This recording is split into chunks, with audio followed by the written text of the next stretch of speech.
और इस वक्त की बड़ी जानकारी निकलकर सामने आ रही है। पोलैंड पर मिसाइल अटैक हुआ है। इसके बाद क्या यह माना जाए कि यूक्रेन जंग की आंच अब नाटो देश पोलैंड भी पहुंच चुकी है। हमले में अब 2 लोगों के मारे जाने की खबर है।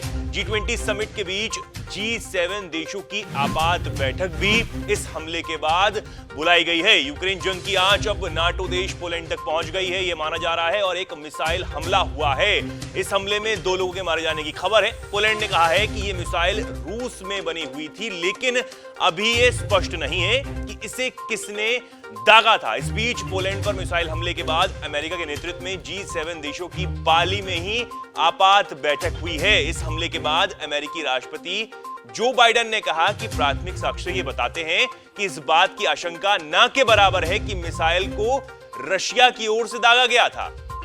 प्राथमिक जांच ये बताती है कि मिसाइल रूस की ओर से नहीं दागी गई थी। उन्होंने कहा कि मैं अभी जांच पूरी होने तक कुछ नहीं कहना चाहता हूं। पोलैंड पर हमले से यूक्रेन युद्ध की आंच के नाटो देशों तक पहुंचने का खतरा अब मंडरा रहा है। यूक्रेन पर रूसी हमले के बाद ऐसा पहली बार है जब किसी नाटो देश पर हमला हुआ हो। उधर यूक्रेन के राष्ट्रपति जेलेंस्की ने नाटो देशों से रूस पर एक्शन लेने की मांग कर डाली है। उन्होंने कहा है कि इस हमले के लिए रूस ही जिम्मेदार है। जेलेंस्की ने कहा है कि रूस का आतंक अब सिर्फ हमारे देश की सीमाओं तक नहीं सीमित नहीं रहा। उन्होंने कहा कि नाटो देश पर हमला एक गंभीर मामला है।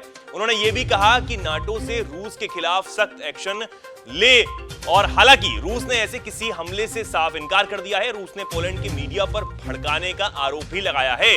तो इस वक्त की बड़ी खबर है कि पोलैंड पर मिसाइल अटैक हुआ है, 2 लोगों के मारे जाने की खबर है, और रूस पर यह मिसाइल दागने का आरोप जो है वो यूक्रेन और पोलैंड लगा रहे हैं। हालांकि जो बाइडेन ने इसे साफ इनकार कर दिया है। वीके न्यूज, राष्ट्र के नाम।